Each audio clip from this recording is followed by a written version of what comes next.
আসসালামু আলাইকুম ওয়া রাহমাতুল্লাহি ওয়া বারাকাতুহু।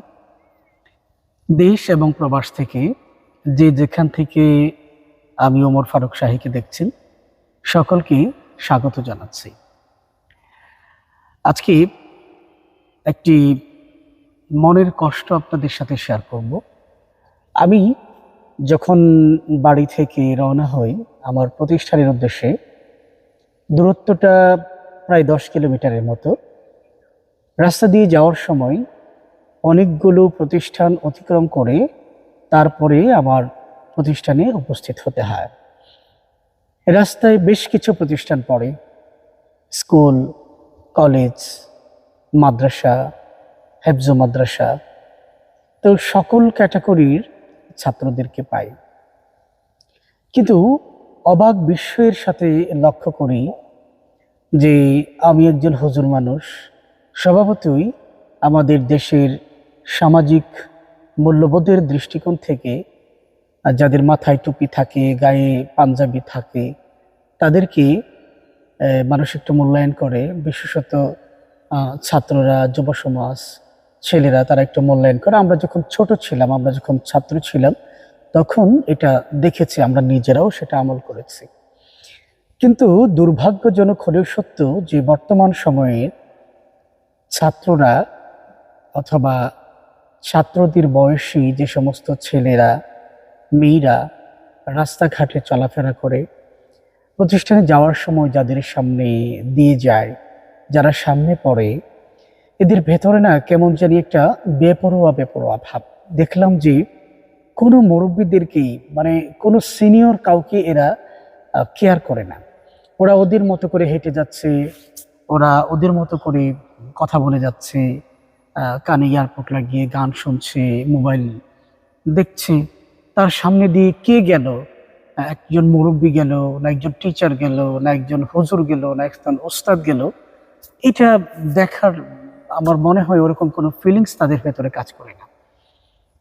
আজকের শিশু আগামী দিনের ভবিষ্যৎ। আজকের যেই ছাত্র, সেই ভবিষ্যতে এই সমাজটাকে নেতৃত্ব দিবে, এই দেশের নেতৃত্ব দিবে। কিন্তু তাদের মধ্যে যে ধরনের মানবিক মূল্যবোধ থাকা দরকার, নৈতিক মানবতা থাকা দরকার, সামাজিক জ্ঞান থাকা দরকার, অর্থাৎ মানুষকে সম্মান দেওয়ার যে মানসিকতা থাকা দরকার, কেন জানি এটা তাদের মধ্যে এখন পাওয়া যাচ্ছে না। এটা কিসের প্রভাবে, কোন কারণে, সেটা আমার বোধগম্য নয়। আমার মনে হয় এই ব্যাপারে আসলে সমাজের প্রত্যেকেই দায়ী। পিতামাতা দায়ী, সমাজের মুরব্বী যারা তারা দায়ী, প্রতিষ্ঠানের শিক্ষক যারা তারা দায়ী, আমাদের সামাজিক পরিবেশ দায়ী, অনলাইন মিডিয়া দায়ী।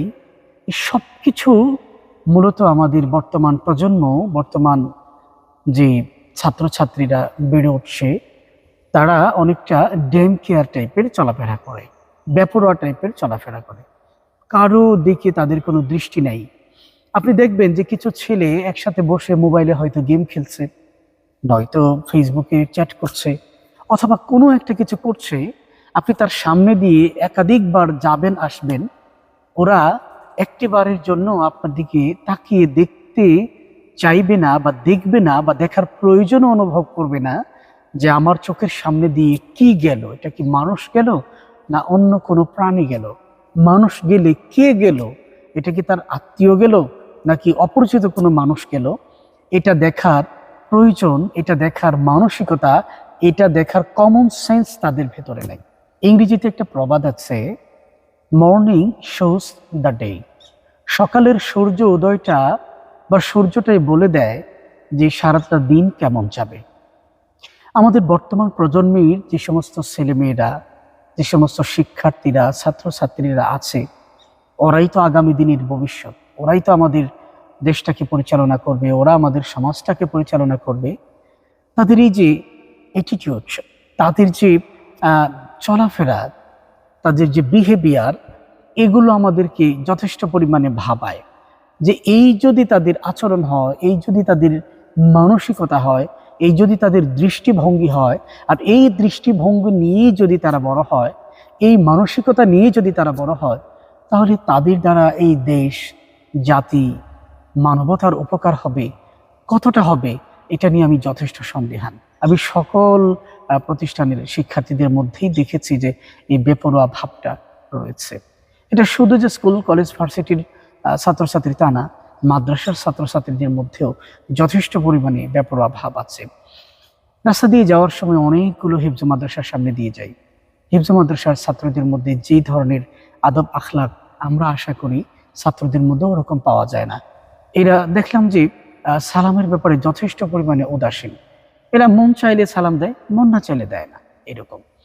আসলেও আমরা খুবই একটা অস্থির প্রজন্ম গড়ে তুলতেছি, একটা অমানবিক প্রজন্ম গড়ে তুলতেছি, এমন একটা প্রজন্ম গড়ে তুলতেছি যে প্রজন্মের কাছ থেকে ভালো কিছু আশা করা আসলে আমার মনে হয় যে এখন কাম্য নয়।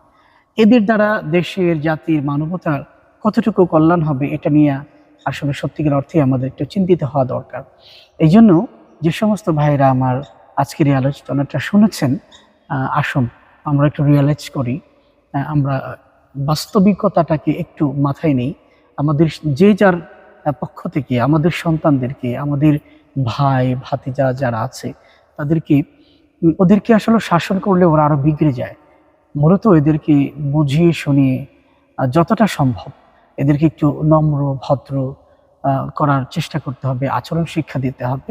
নয়তো এদের দ্বারা এই সমাজের মধ্যে ভবিষ্যতে অনেক বড় একটা বিপর্যয় হতে পারে।